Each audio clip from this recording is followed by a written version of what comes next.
Hello everybody, we're gonna solve the following problem.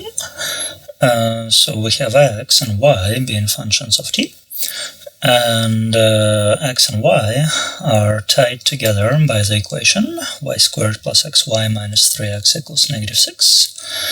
And we're given that the rate of change of y is 1.5 when x is 2 and y is -2.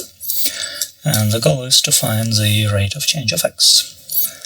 So, to discover the equation that connects the rate of change of y and rate of change of x, we're going to use the equation that we're given, and we're going to differentiate both sides of that equation with respect to time. So we'll do derivative with respect to time of both sides. On the left-hand side, we just do derivative term by term. So we're going to have derivative of y squared plus derivative of xy minus derivative of 3x.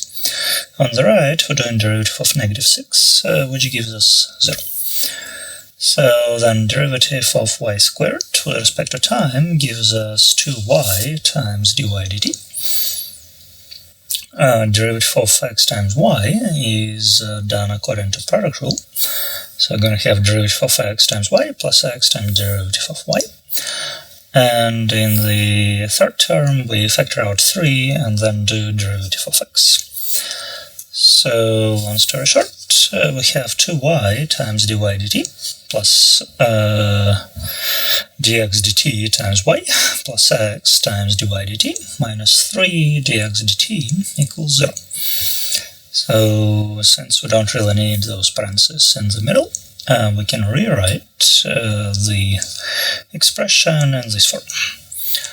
Okay, so going back to the original question, so we're given that x is 2, y is -2, and the rate of change of y is 1.5.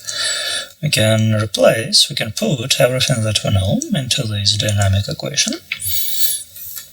And we're going to have an expression that we can solve for dx over dt. So we're looking at 2 times -2 times 1.5 plus -2 times dx dt plus 2 times 1.5 minus 3 times dx dt. All of that equals 0. So this evaluates to be -6. Then you have -2 dx dt plus 3, because 2 times 1.5 is 3, minus 3 times dx dt. So -6 plus 3 is going to be -3. And -2 minus 3 dx dt gives us -5 dx dt. So if we solve for dx dt, we end up having 3 over -5, which is -3/5. So that's the rate of change of x that we were asked to find. We're going to work on this inverted conical tank problem.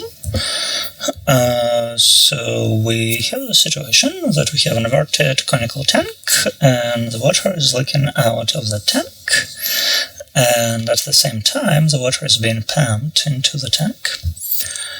And so the tank itself has the height of 6 meters and diameter at the top is 4 meters, but currently the weather is at the height of 2 meters, and the water level is rising at the rate of 20 centimeters per minute.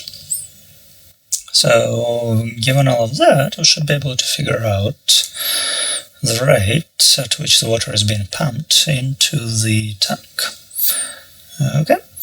So we're going to try to make a sketch. So this is a conical tank. Okay, this is a portion of it that is filled with water. So you can think of the height of the water being the function h of t, and the radius of the top of the water being r of t. And both of those are changing with time. And the tank itself, so it's 6 meters high, and the radius of the top is half of the diameter, so the radius of the top is exactly 2 meters. Okay, so based on that, we can just separate a cross-section of this inverted conical tank. We can figure out the relationship between the radius and the height of the water. So the top of the conical tank, so it's like half of the conical tank in the cross-section. So the radius of the top is 2 meters, the height is 6 meters, and then the portion that is occupied by water, it has the radius of the top being r and the height being h. And one way we can figure out relationship between radius and the height of the water is to focus on this angle theta in the right triangle, and we can use trigonometry. So tangent theta out of the big red triangle, tangent theta is 2 divided by 6. Out of the smaller blue triangle, it's radius divided by height. So we have equation that radius divided by height is equal to 2 over 6. So if we multiply by height, we get that radius is equal to 2 over 6 times height. So reduce it and you get that for the water inside of this tank, radius is always going to be equal to 1/3 height, just because of the shape of the tank. Okay, so that's your preparatory calculation. So as far as the volume of the water in the tank goes, so we have this formula. Volume is 1/3 times height times pi radius squared. So we can rearrange it into 1/3 pi height times radius squared. But we just figured out that radius in this conical tank is always equal to 1/3 height. So our volume formula becomes 1/3 times pi times height times 1/3 height, all of that squared. And so it becomes 1/3 pi times height times 1/9 height squared. So the volume is 1 over 27. So 1/3 times 1/9 gives you 1 over 27 pi times height cubed. So that's this volume. And this is a more beneficial version for us because the problem tells us everything about the height. So the height of the water at a certain moment is 2 meters and the rate of change of the height is 20 centimeters per minute. So we're gonna use this formula since our problem tells us more about the height and it doesn't tell us that much about the radius. Okay, so to find a dynamic equation, so this is our static equation. To find dynamic equation, we'll do derivative. So differentiate with respect to time both sides. So we're going to get dv dt is equal to 1 over 27 pi times derivative of h cubed. So that gives us dv dt is equal to 1 over 27 pi times 3h squared times dh dt. Since derivative of h cubed is 3h squared, and then we have dh dt for the channel.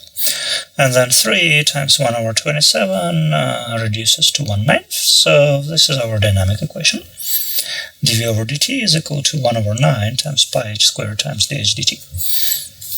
Now, the deal with the rate of change of the volume is that it's the balance between the rate of the pump, the rate of the incoming water, minus the rate of the leak, the rate of the outgoing water. So I can abbreviate it as the dp dt minus dl dt, the rate of pump minus the rate of the leak. That's the rate of the change of the volume. So doing all of that together, we have this equation, dp dt minus dl dt is equal to 1/9 times pi h squared times dh dt. So out of all of this, we should be able to figure out the rate of change, the rate of the pump. So what the problem gives us, it gives us that the rate of change, the rate of the leak is 10,000 cubic centimeters. The rate of change of the height of the water is 20 centimeters a minute, and the height of the water is 2 meters, which is 200 centimeters. Should use the uniform units, so we're going to use centimeters and minutes everywhere. So replacing everything that we know in the equation, in the dynamic equation, we have that the rate of change, the rate of the pump, minus 10,000 is equal to 1/9 pi times 200 squared times 20. And if we solve for the rate of pump, we get that the exact value for the rate of the pump is 10,000 plus 1/9 times pi times 200 squared times 20. If we crunch the decimal, you get about 289 to 52.68 cubic centimeters a minute. So that's the rate of pump in this context.